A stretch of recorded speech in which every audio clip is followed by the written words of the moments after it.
Hi guys, and welcome back to a new Q&A, but today's video is about surgery.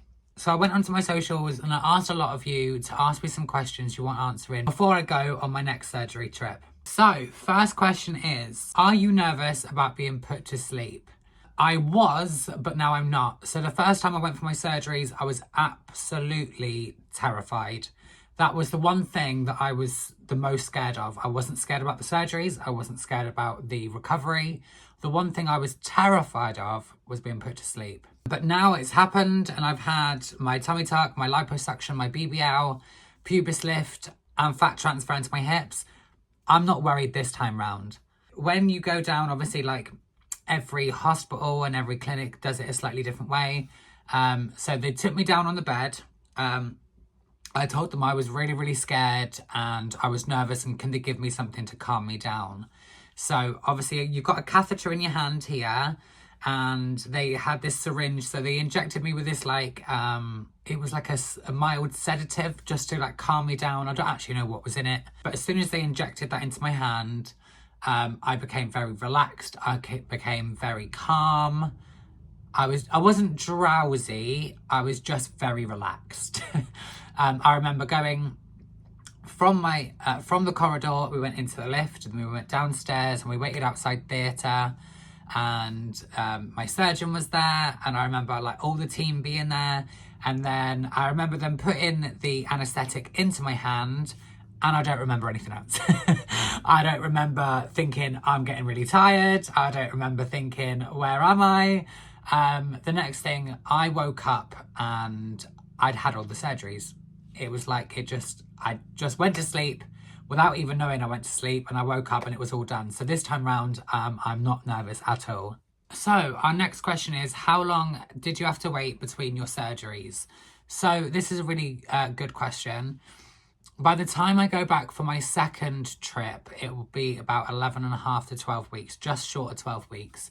Obviously, I had a deadline to have all this done. I've got the Dominican to go to for my 30th birthday in November, so I was on like a tight schedule. A lot of what I'm having this second trip, my surgeon wanted to wait at least 6 months, but I was like, I've got shit to do. Like, can we get this speeded up, please?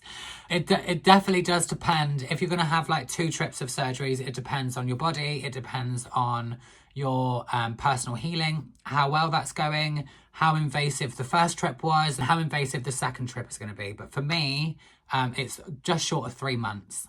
Okay, so the next question is, why do you have to stop Mounjaro before surgery? A lot of people don't realise that Mounjaro and other GLP-1 medications, mainly Mounjaro, can affect the potency of the anaesthetic. Nobody wants to be waking up halfway through their surgeries. And obviously, if you are on Mounjaro, you need to tell your surgeon beforehand so they can adequately give you enough of a dose, but not too much, that you're not going to wake up, but enough that you're not going to wake up. I don't know if that makes sense. One of the other things with the GLP-1s is because they slow down stomach emptying.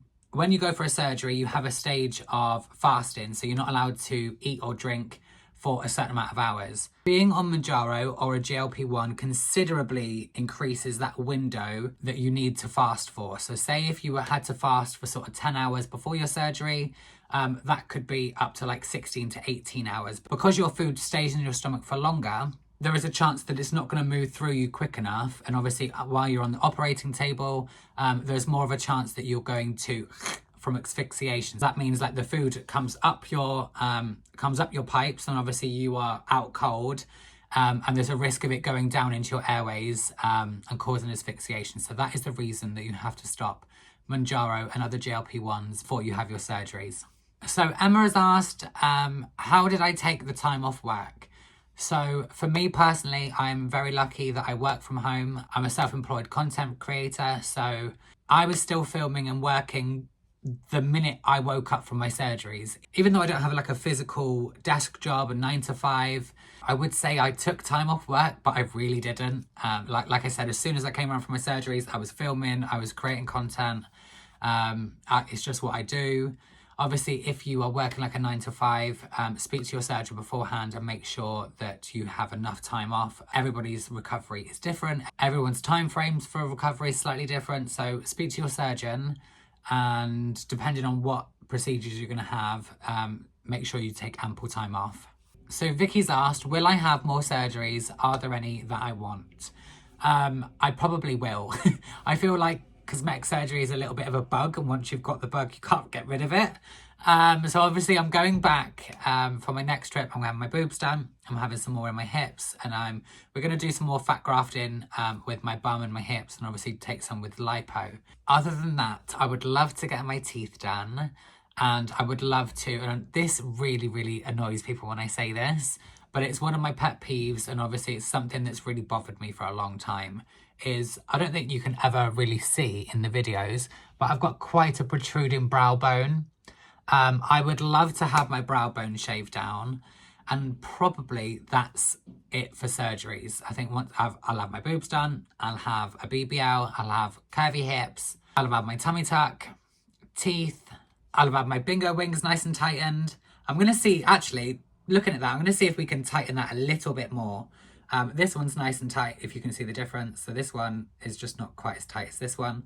I'm going to see if we can have a little bit more lipo in this one, just to pull it up a little bit. But once I've had my facial feminization surgery, I'd say I'm pretty much done.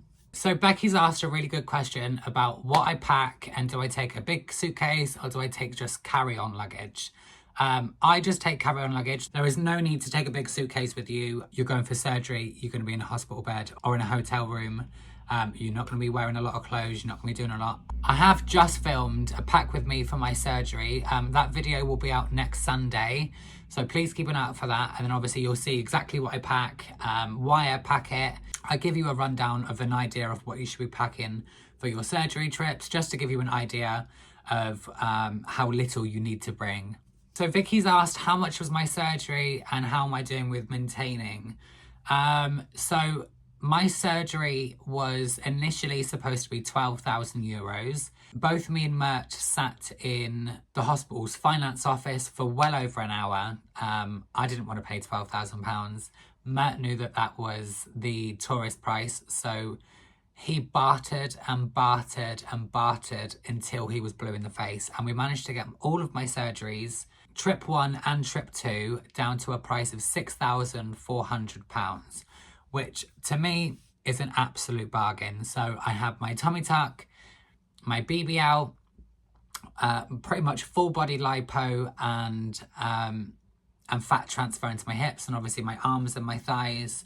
We had lipo and J plasma, had a pubis lift, and that also included my boobs this trip.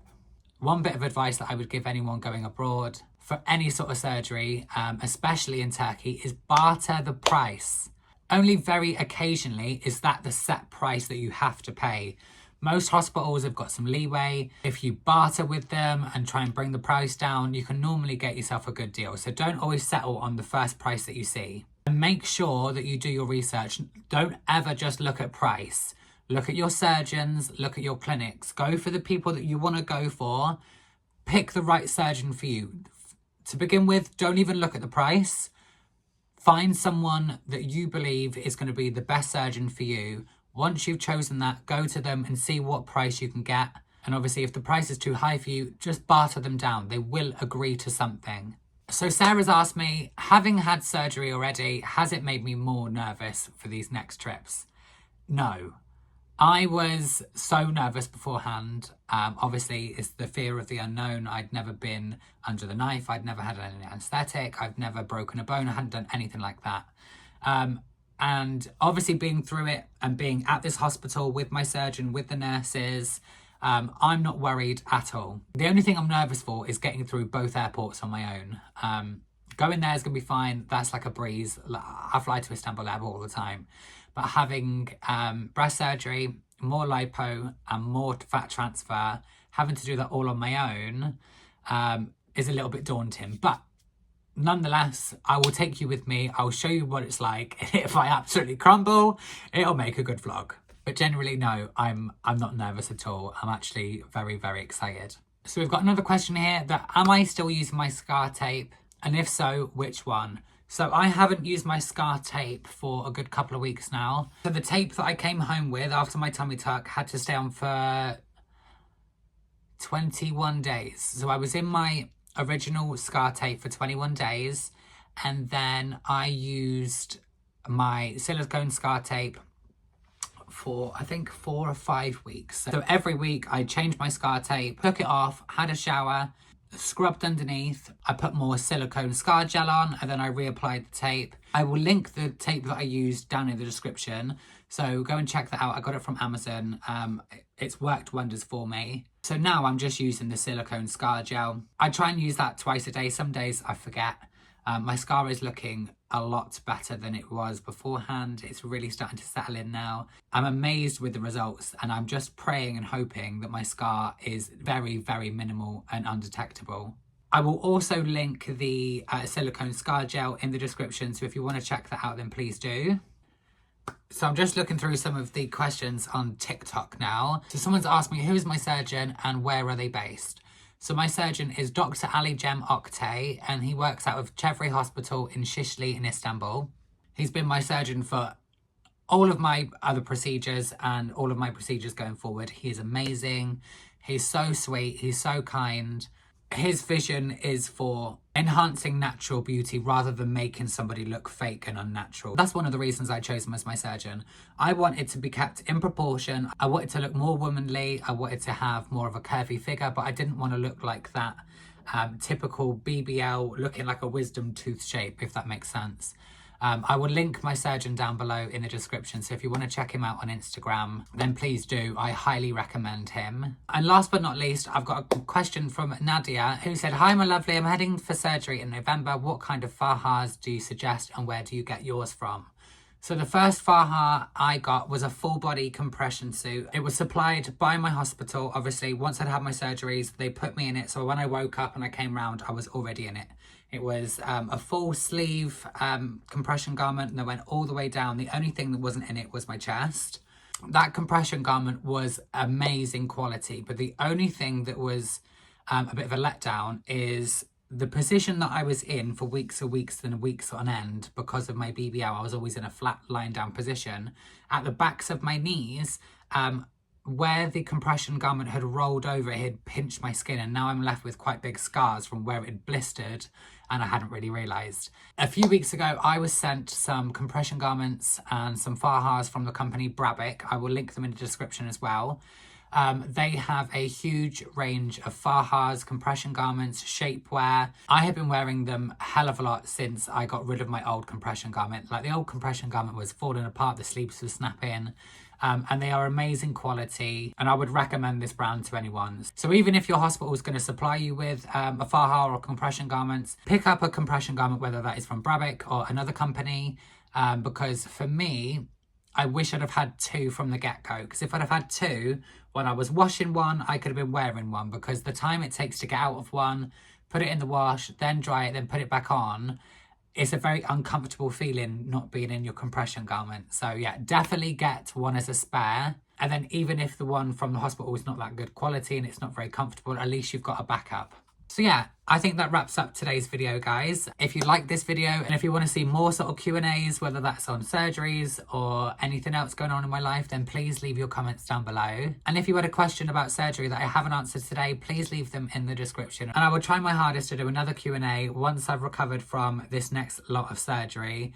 And I will try and answer all of your questions. So yes, once again, guys, thank you so much for watching. Don't forget to like and subscribe and hit that notification bell so you don't miss out on any future videos.